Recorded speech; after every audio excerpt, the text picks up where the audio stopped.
abuse and prevention with our adolescents. So parents, this is a time to stop what you're doing and tune in for the next 30 minutes. We have an amazing special guest here with us, and Kriya is just going to share her expertise and just validate what a difficult topic this is. If you haven't joined me for a Healing is Possible hot seat in the past, every week we have a different topic where either a healer is sharing expertise or a brave volunteer is having me coach them into breakthrough. Now, the hot seat means it's going to get hot. So if you're a volunteer that wants coaching, get ready to get connected to the stuck, the sticky, the icky that you haven't broken through yet. And for all of you watching, every week, this is a free opportunity for you to access that heat and that stuck energy in you that you're ready to move through. If you hit a trigger, if you hit a block while you're watching, that's good news. We want that so that you can move through it. And then I am available. Just go to RebeccaSilence.com, click on coaching intensives, and apply for further support one-on-one. Get in touch with me. You can heal so much faster than you even realize. We all can. So with that being said, let's jump right in with Kriya. Welcome back to the hot seat. Hi. I'm excited to be here. I get like shivers when you talk about what you do, by the way. It just gets I'm very passionate, Kriya. Yeah. I'm very passionate about people and healing. Share a little bit with us, if you wouldn't mind, just about your background, and then let's dive right in. Yeah. So, last week we talked about communication, and I really sort of based that in my experience as being a counselor with fifth graders through college age young adults in school settings for the past 20 years, as well as being have been in like early intervention, kind of tough teen settings in alternative schools, and talked about communication pieces. But I think what I'm really going to root down in even more today is my expertise that is in being an addiction specialist and a prevention specialist, which means I've worked on the rehab side of things with adults and with adolescents. And I've worked kind of on the early intervention side where there were kids that had really gone off the rails and were involved in juvenile justice or other kind of consequences that came out of that use, trying to get them back on track. And what I give a lot of attention to now is more of the prevention side and the early intervention. It's kind of the like, well, we're living in an addictive world, an increasingly sort of risky, scary place, confusing place it can feel like. And so how do we feel empowered as parents, to help steer our kids and help them be empowered to steer healthily through all of this sort of the addictive stuff out there, which includes substances along with a lot of other things. But what we apply to substances, we can apply to a lot of the addictive stuff out there.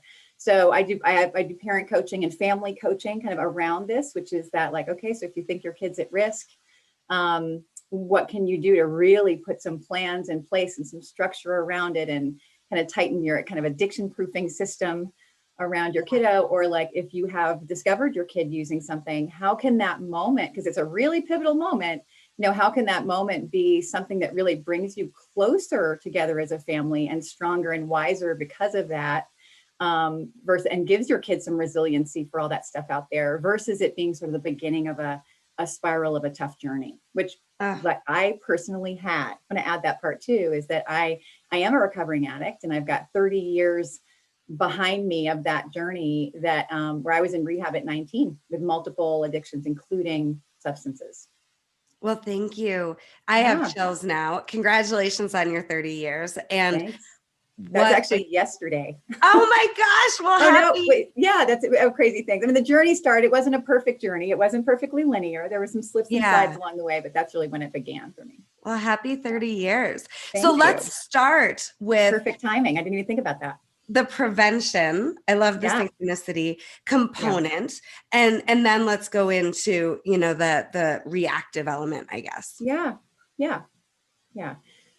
So I think what I want to say first, I want to encourage everybody to take a kind of a deep breath and sort of root down because this can be a tough topic, and I kind of need to mention the scary stuff first. But I want to remind everybody of the hope that you absolutely have influence in your kids' life and can have even more influence in your kids' lives, practicing some certain things like the communication pieces we talked about last week. So I do need to say, just sort of as a bottom line awareness, because we as parents, we really want to stay in denial because it feels safer. And unfortunately, I won't even drop the really horrific stories that I have heaps of, that I've been really close to, of kids that were lost and families I've supported through that process. But it is a very real thing that, kids can hurt themselves and each other with substances. And that can be an accidental overdose thing. I mean, just where they were just experimenting and it went horribly wrong. And that's happening increasingly. That's what I need, want you to hear is that that overdoses and addiction for young people are increasing and they're getting younger. So that's a real thing, because the things that are out there, and this is where we can get a little cocky because we're sort of like that been there, done that generation. A lot of us had our own travels through this, and it's not new, but what is out there right now are sort of newer, hulkified and mutated versions of what we think we're familiar with, what we think we know. And so there's stronger things out there. They're developing ways for them to get to the brain faster, kind of these methods of, taking them in the body, like vaping, which actually gets a more concentrated dose of whatever somebody's vaping to the brain faster, which means it's more addictive, which means it's more impairing. And that exists with caffeine, with alcohol, with nicotine, with cannabis. All of it is coming in these sort of amped up forms that, there's really easy ways to get addicted to them and easy ways to sort of have them to lose control of yourself quickly. And they're sneakier. I mean, there's vaping devices that they can look like inhalers, they can look like working pens, they can look like lipstick, and you don't even know as a parent. So we want to do the things. So of course, all of the things that we think of as like sort of external control, right? So the supervising and the monitoring and the checking in, that doesn't mean you're like, searching your kid's room every Friday, but that means that you're trying to stay tuned to, what it is they're watching, the messages that they're getting in their world, right? And this dovetails on our conversation last week, where it was about, knowing who they are, what they're exposed to, how they think and feel about things, what they're navigating through on a daily basis is crucial, so that where to be supportive and where to intervene, and where to have discussions about what's going on. And if you're not communicating openly about those things, and you don't have sort of like an open portal to your child's inner and outer worlds, then it's really hard for us to have any influence in those spaces. So we monitor, we supervise, the devices, the media there that's coming in as much as we can. There's all those things that we try to do, but we model. I think that's a huge thing that can get touchy to talk Paying about. attention. Are we paying attention? Yeah. And not just to what we see, but getting into our kids' world around what's important to them. Right. And then are we aware of the way we are hypocrites? Are we living what we're preaching? Right. Yeah. And the guidelines too, you want to make sure that you have guidelines that are clearly communicated and clearly understood. Like a lot of parents think that they've been clear, and the kids will say, I'm not sure what happens if I get caught vaping, like it hasn't been laid out. So I want to say that. I want to come back to the modeling, what you're saying, the hypocrisy pieces that we talked about last week too, is that we don't think about we have to think about our own relationship to substances. That includes coffee, y'all. That includes coffee as well as alcohol, right? And so do we come home from work bitching about our boss and our day and griping and just go right to the fridge, grab a beer, pop it open, not say anything, but what do our kids absorb by that, right? If every single time we have a social event, we host one or we go to one, that alcohol is part of that. What messages, what have they just wired together? Probably likely that, fun equals alcohol. Alcohol equals belonging. It equals socializing, and they go hand in hand, right? So thinking about even like, are we grouchy and mean and can't wake up and can't focus because we haven't had our coffee, and the whole family jokes about that, and they buy us like, coffee addict mom t-shirts and mugs, but be careful. Like, what if we just My normalize? giant coffee right next to But me right now. yeah, Mhm. but what do we normalize with that? Because coffee is a pretty intense addiction. You're right. I mean, if you take it away, right. So that's what I'm talking about with the sort of the modeling pieces. So that's the external, right? So there's all this stuff that we do that's sort of along the lines of what are our kids exposed to? What are the guidelines we're setting? What are the rules we're making? All of that stuff, monitoring out here. But the richness comes from the rest of it, which is because ultimately our kids we have less and less control over them. So we can put all of those things in place, and increasingly they can get around them. Mm-hmm. We can think they're at the movies or at the mall or at their friends or even in their own bed, and they can make choices to be somewhere else and do something else, right?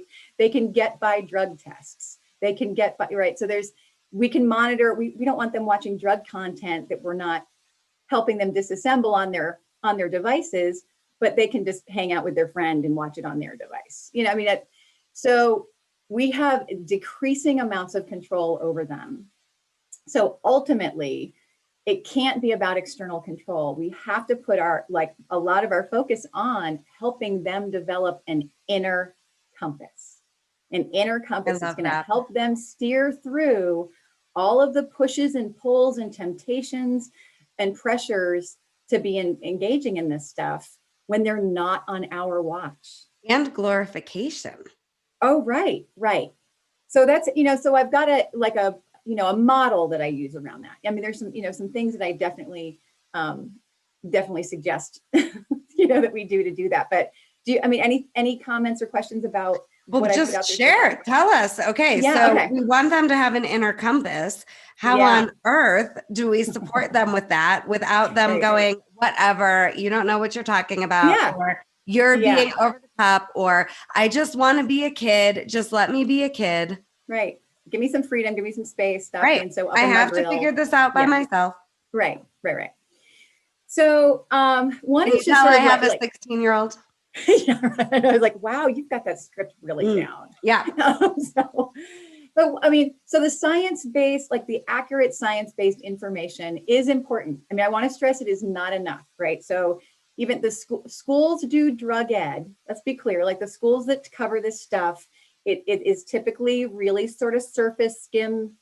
Mm-hmm. They get it at 9th grade. It never talked about again. So you can't rely on the school to be the ones to get them the accurate information. I need to make that clear. So part of our responsibility is staying on top of that. And I will make sure that there's a resource in the chat, as well as I have combed through the best stuff on the internet, and I have it on my website. So I will hand that to y'all.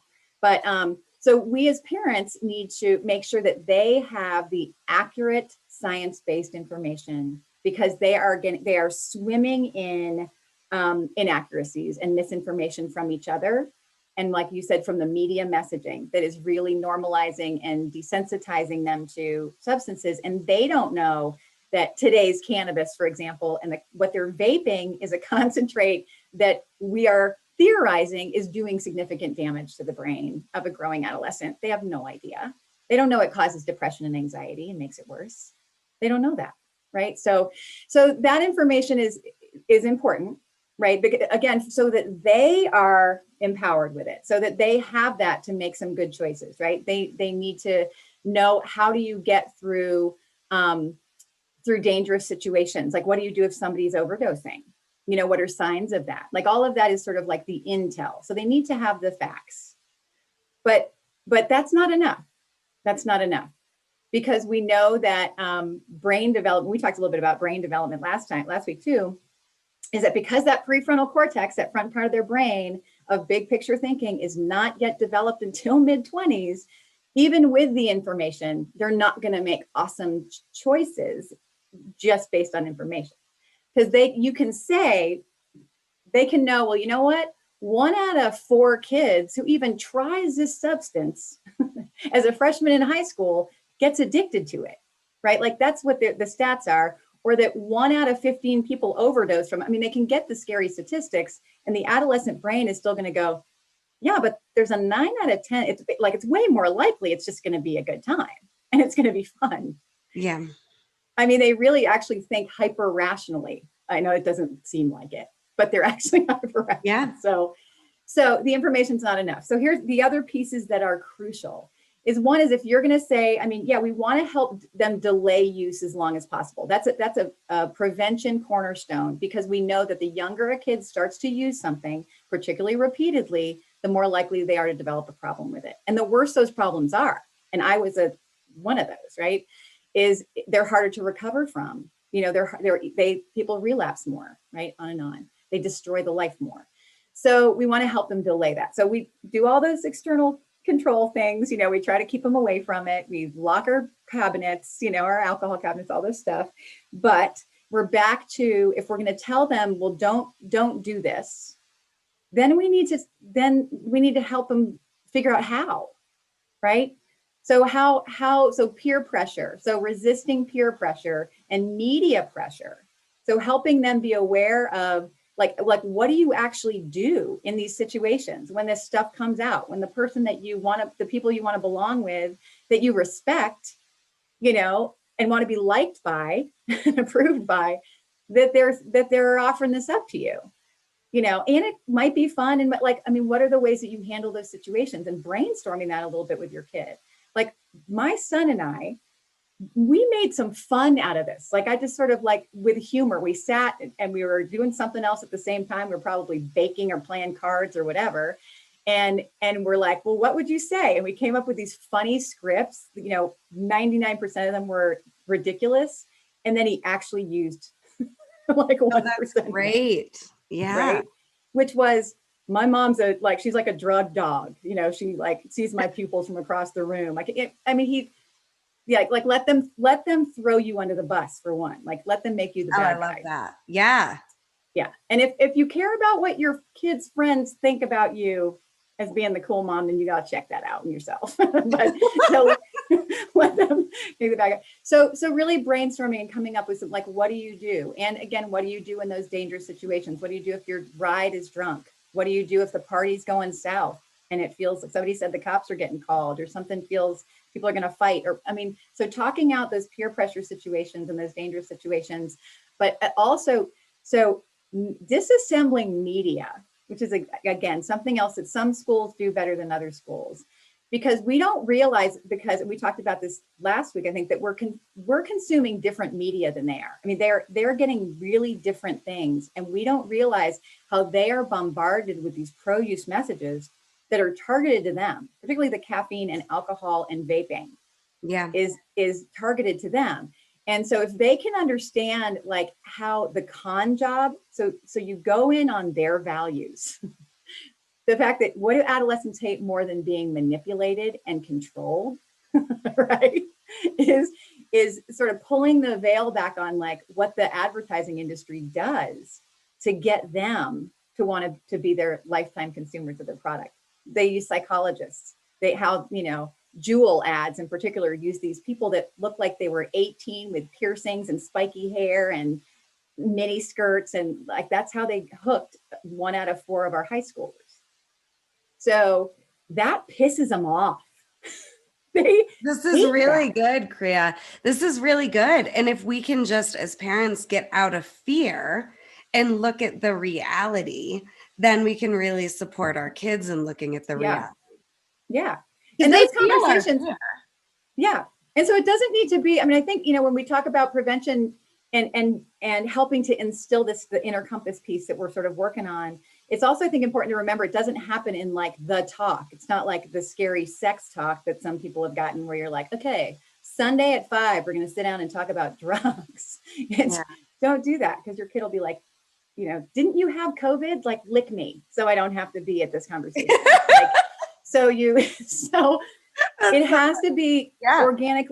There's no shortage of opportunities, from media stories to billboards to advertisements during the Super Bowl. There's no shortage of opportunities to just sort of like put in little side, like, here's what I think about this, or what do you think about that? Or like, oh my gosh, I can't believe they're giving that message. Like, that's actually like alcohol dependence, and they're just laughing about it. Like, I don't get it. Like, So part of it, so the peer pressure piece. And then kind of, so we've got science-based info we want to make sure they have. We want to make sure they have the tools to steer through peer and media pressure. And then third of all is helping them clarify their own values and their own goals. Right. So, and that happens again in those ongoing everyday conversations where we're helping them explore who is it they want to be, what is it they want for themselves, who do they, who do they believe in being and what means the most to them, right? So we're helping them be congruent, with living as who they want and going for what they want, because then that gives us some ability to, if they start to slip, we can sort of remind them of that. But what we're hoping is that the more that we help them clarify that, it's on the front burner of their brain, right? Of that growing brain, Yeah, it's on the front burner. So every choice they make, Rebecca, so it's like, whether it's who they're dating, who they're befriending, whether they start having sex, whether they start using substances, what classes they choose in high school, and where, if they go to college, like all the choices are going to get filtered if it's on that front burner through that. So good. If it is right for them, again, if they are reminded of it and aware of that when they're not on our watch and they're at the party and no other adults are around, who they want to be and what they want for themselves still needs to matter to them when they make a decision. Well, this is so good. And it can't just be about what we want for them if they're going to create an internal compass. Once they're teens, it's up to them now to decide who they're going to be in the world and then what has to happen for them to become that and what could sabotage it. This is great. I want to make sure we get to the reactive piece of this conversation. That's also scary, but what do we do? Building up. If a kid, we know is using a substance or in trouble with a substance. Yeah. Just give me one more point. We're going to roll right into it. Yeah. So, and I just want to, what I want to say about that values and goals piece is just that, again, this is building on our conversation last week. So I just want to reinforce if you didn't watch last week's Healing is Possible hot building block. It's all about communication with our teams. Yeah. So this is where, that where us really knowing who they are, right, helps us to help them stay on track, to sort of nudge them and question them as to, well, how do you feel about that choice that you made? Or what did you, we're helping solidify, right, their values and goals, but that they have to be theirs. What Rebecca just said is we can't expect them to live out our values when they're out there. They're going to be filtering through their own. So the last piece is and this is when I have to have those elevator speech opportunities. I mean, literally when someone is like, oh, you're an addiction specialist. How do I keep my kid from using drugs? And we're on the first floor and we have the fourth floor. Yeah. So what I give them is the short version is it's about, they need to have 101 or at least several very effective ways of meeting their needs, fulfilling convenient ways of meeting their needs for fun, belonging, confidence, and coping. So fun, belonging, confidence, and coping. They've got to have some effective, easy to access ways to meet those needs for themselves, or else there's holes that are left. Same with us, adults as well. This is so good. 100%, right. And those holes leave them open to sort of addictiveness with anything. Right. So as the way we know their brains are wired is that if they do something that feels good and works for them, that it goes cha-chonk and it hardwires this connection that we know because their brains are like molding clay, that it actually hardwires those connections into adulthood if they repeat something that works for them and their brain acknowledges, yes, do that again. It worked. So we want them to have these really healthy ways to cope and to feel connection to other people, right? And to feel mastery and competent and good about themselves. And have fun and thrill, risk managed fun and thrill and excitement. And totally acknowledging that this has been hard right for the last year. Yeah. That the pandemic has really, really flipped that up when kids haven't had their things to do, their outlets and their meaningful activities where they are meeting these. So that's where, they've needed us to guide and engage them in new things and find new things.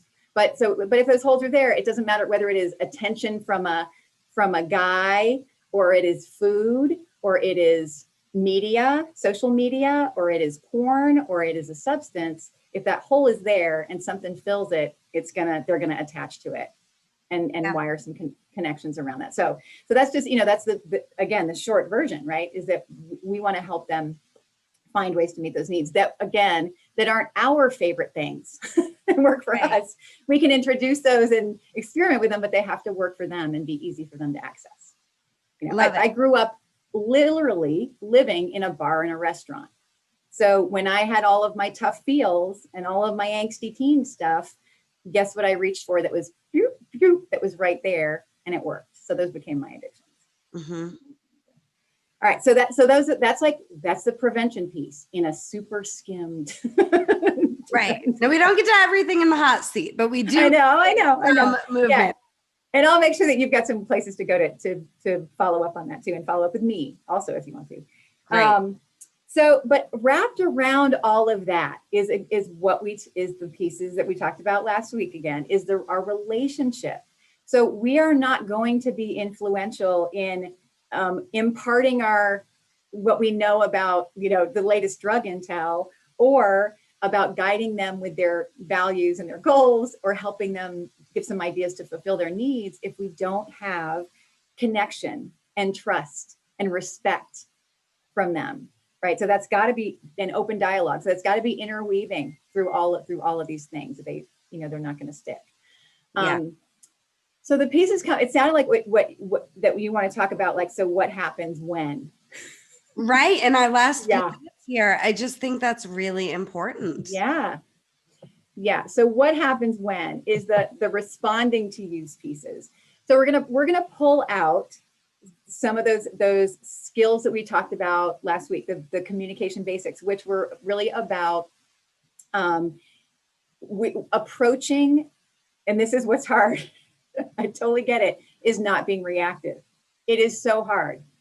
Our kids are the love of our life, right? So the love of your life has just engaged in something that we know can destroy their lives in all the ways, right? And so that just gives every kind of terror, and that can express sometimes for us what it looks like on the surface of that glacier or whatever is the iceberg. Is anger. Sometimes it comes out as anger. Sometimes it comes out as like, are you effing kidding me that you did this? Or we have our own feels that are around that are like, oh my, we're disappointed. We're embarrassed. People know, like, what if people think of us because our kid did whatever, right? I mean, so first of all comes like the check-in with ourselves, which is a root down in, for one, we're shedding the parts that are about us. We need to let go of the pieces that are about our shame, our disappointment, those pieces that are more about us and our ego. So there's sort of a self-check, honesty. Really good, Grant. Super real. Yeah. And then rooting down in, well, why do I care so much? Like, it is about, you love the hell out of this kid. It is care under everything else. So staying rooted in that care, as well as curiosity. So if we're going to help our kids get on track and do this differently, and strengthen their resiliency again to the pressures, then we need to approach it with curiosity. Like we need to understand why they're going there, kind of what the pressures were, both internally and externally, that led to them using. Right? Otherwise, how can we help? Right? So the only ways to know that is, again, conversation, right? Is asking them, like, so what happened? What was going on? What were you feeling? What was kind of going on around you when this was happening? What were you, what were people saying, or what did you, kind of what was going on? And then it's really important to also understand what they got from it. And this is hard to get, but again, if you're working on your connection, your kids are more likely to be honest with you.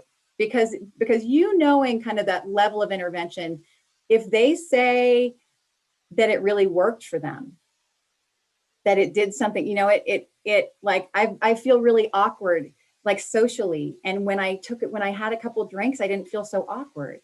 like ding, ding, ding, that is gold for us. That's gold for us. We need to know that. We need to know what of those 4 needs that we talked about, right? The belonging, coping, confidence, and fun. Which one did it meet for them? Yeah. So only then that we've asked all those questions and we've listened and we've listened and we've listened. So I need to say, again, stress, if we're talking more than 50% of the time, we are not approaching it with curiosity. We are lecturing. Oh, that's really good. Yeah. Yes. Yeah. So, and we're not going to get the information that we need to be helpful if we're talking. I mean, yes, I hope everybody just heard that. So good. Not that we don't have helpful things to share. I'm not saying that your life experience or your wisdom is invalid, but right now you need to know more about what is happening for and happened for your kid in these situations. Because if they're dealing with depression, then we know, okay, so now we can approach that. So let's look at what we need to do. If it's they're bored, if it's they're, like we said, socially awkward or don't know how to connect with friends, or so they're going to need our help, with those next stages. But we've got to sort of gather that information from curiosity and care. So you stay rooted in that curiosity and care. And it's okay to, number one, recognize that if it's better to take a break and say, you know what, because I love you so much, this is a really hard conversation for me because I get really afraid. Just because I love you so much. And you can't say you love them too much in this conversation, by the way. Or ever. Yeah. Yeah. So I need to step away for a minute because I want to be able to have a conversation and I'm having a hard time with that. So it's okay for you to sort of take the break. You definitely don't want to have the conversation when they're amped up either, or they're under the influence, or, so the timing matters. We're going to talk about it. That's not negotiable, but when we can give a little leeway to, right? So taking a break if you need to, and taking those breaths. And again, you're rooting down in, okay, why do I give a crap? Let me remind myself. It's not because how I look to my book club and the PTA. It's about, I care about this kid and would send a bullet and take a bullet without flinching, for this kid. So, and it's okay to not have all the answers. I mean, that's a huge piece of the whole talking about substances in general, is it's okay to say, you know what, I don't know. I don't have an answer for that. Let's figure that out together. Right. And really sort of make this a cooperative thing with your kid. I mean, this is their life. Yeah. This is their life. And so you can't, what parents tend to do is be like, okay, so you're losing your phone, you're losing the car, you're not seeing your friends, here's all the consequences. Punitive approach just creates and not including and not including them, and you're going to miss the boat on it, because as soon as they're away from you, they're going to go off the rails because they don't have the skills. So you're asking yourself, what is my kid showing me and telling me that they don't have, that they need to make healthier choices? I mean, that's the ultimate question. What is my kid telling me that they don't have? And then how can I help them get it? So consequences, I'm all about some consequences, but they need to be framed as interventions, not punishments, like you just said. Right. So just giving them, what did the phone have to do with their use? I mean, if they were making drug deals on their phone and that's how that, then it makes sense to involve the phone somehow, or we're going to be checking on your phone, or we're going to be, or you can't go to these places right now because this is where this happened. That makes sense. But not to just sort of it doesn't work to be like, we want to make you uncomfortable so you don't do this again. No, we want to help you fulfill the needs that you don't have other ways to fulfill, which led you to doing this. So what are some examples of some better interventions?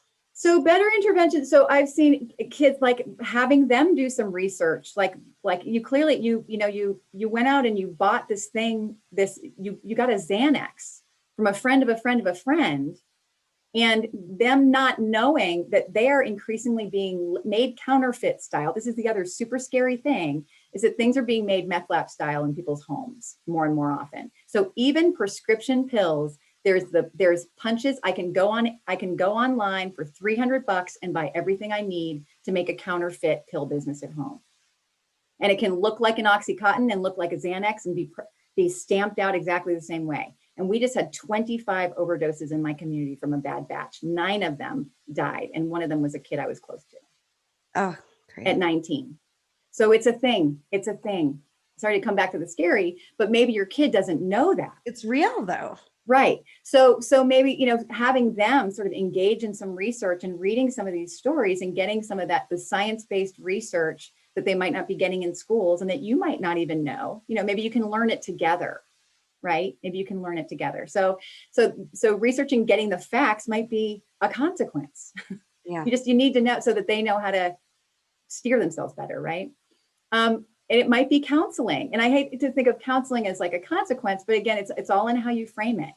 Like you're just showing, because we love you and you're letting us know that you're struggling with some anxiety or some depression or some self-esteem stuff. You're not loving yourself a whole lot right now.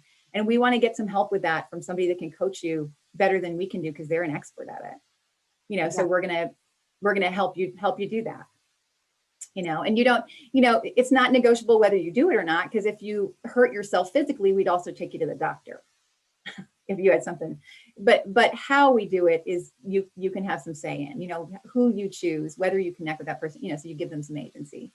But so that can be a thing, or finding like things in the community. There's so many organizations, from big brothers and big sisters to a membership at the gym or working out, or I'm going to get you moving so that your brain chemistry is popping feel good chemicals so that you don't need nicotine to pop off the same chemicals. Yeah. So those kind of things again that are, and it might again involve you engaging with them, you guiding them in them. It's Coming up with it together. Yeah. It's convenient and it's easy. We do that default of, again, taking away the stuff, but it doesn't teach.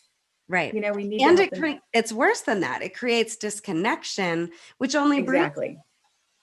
Right. So, Kriya, at what point, this is my final question for you today. And then again, Kriya will put her resources in the chat. You can always, both Kriya and I do family coaching, intensive type work. So you can always get in touch with either one of us for further support. And I actually wrote a killer blog post that's gotten a ton of traction about how to respond if you catch yourself. So it's a good thing to just have bookmarked and ready to go. So put that in the chat for us too, please. Yeah, I will. Kriya will load us up with resources. But just to end us today, at what point would the intervention become like a rehab? Mm-hmm. So we always want to go with, least invasive.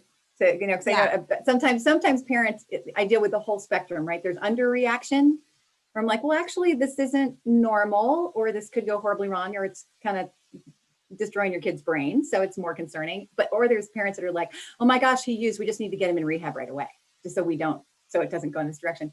Is that you want to go least invasive first, right? So just getting a personal one-on-one counselor is a great kind of first step if there's a concern, and looking for someone that is an addiction specialist. So there's different certifications, licenses in different states, but I think it's helpful if you're dealing with an addictive behavior or potentially addictive that you look for somebody that has that specialty, as well. But I think, when we look at like the signs of addiction or problem use, right, is that something is, if your kid is, they've experienced the consequences of all kinds, both and it might be their own natural consequences, like they had legal stuff, or they got in trouble at school, or their girlfriend broke up with them, or whatever, because of their use, right? So they've had some natural consequence, and trust with you has been damaged as a parent, but they keep using anyway. So continuing to use despite consequences. And that's whether it's gaming or vaping or porn, right? All of the things. Yeah. So that's a main foundation of sort of addictive behavior. So is they're seeming to lose control over it.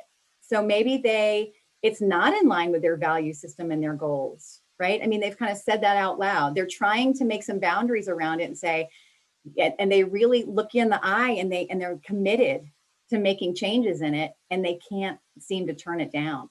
They're craving for it. Their desire to use it is stronger. It's worth it. It's worth it to them, which means, again, it's fulfilling those needs better than anything else is in their life, right? So that, control. The craving, or being the center of their life. So I think of it as C's. I call it the 5 C's. See if I can remember off the top of my head. So continuing to use despite consequences, losing control of it, craving it, and that might look like you can't be in their head. So that's a tough one. That's one that they have to know themselves. But we've seen kids that were like drawing pot leaves on their notebooks at school and seem sort of, do you know what I mean? It's like they're thinking about it or ruminating about it, which is hard to see on the outside. But becoming the center of their life is another one, meaning that it's like, if you're checking in on their social media or hearing some of their conversations with their friends and seeing what they're watching and what they're choosing, if it is focused, an increasing amount of time and energy is going into their use of whatever this is. So it's taking over an increasing amount of their headspace, of their emotional space, of their life space. So that could be time planning, thinking about doing it, recovering from doing it, lying about and covering up the lies about the doing it. All of that gets more and more consuming, including like sifting out if they've shifted their friends around or their activities around because it looks like they're trying to focus more on this thing. Because I've seen kids stopping doing activities that were meaningful because they started gaming so much, right? Or they're blowing off the friends that aren't down with what they're doing, and they're just picking this other group. So all of those are kind of the C's. Help me, I don't know why I can't remember the 5th C, but they're all around C's. But as well as withdrawal, we see withdrawal intolerance. So if you see your kid, when you take away, when they don't have their substance, right, or their gaming or their phone or their social media, you take it away, and there is either a physical, reaction. So it impacts their mood. It impacts how they treat people. It impacts, they just seem like they're off and they're disoriented, and, then that's a withdrawal. That means that it is their brain chemistry is dependent upon it enough that you take it away and they're completely thrown off. That just is a sign of so I think, you put all of those things together, when they're really, and your child is making in particular choices that are devastating, doing damage on their lives, and you're watching the destruction happen, but they're continuing to do it anyway and seem out of control with it. That's really kind of the main things to look for. Kriya, again, invaluable. If you can remember that 5th C, you can pop that. I don't know why she'll load us up with resources. This is a scary subject, but a really important one. And thank you for educating us just on facts. Again, I think when it comes to working with our kids around education and prevention and supporting them if there's substance abuse, us getting educated helps take some of the fear out of it. And you gave us some real tangible ideas and tools and strategies of what is proven, can work, and will work in these scenarios. I thought of the C. I remember the C. It's coping. So it's there's a difference between I wanted to take the edge off, or there's this one situation versus it being the tool. Yeah. The one tool they have in their belt, like, this is how I handle my anger, my anxiety, my sadness, my insecurity, that's being dependent on it as a coping tool. Okay. Sorry. Gold today. Well, thank you for remembering and sharing and just being with us. Kriya is a great resource for our Healing is Possible community. Join me every Tuesday at 10 a.m. Mountain for the Healing is Possible hot seat. Reach out if you want to volunteer to join me here doing your work to support everyone watching in doing theirs. Thanks again, and we will see you next week. Bye, everyone.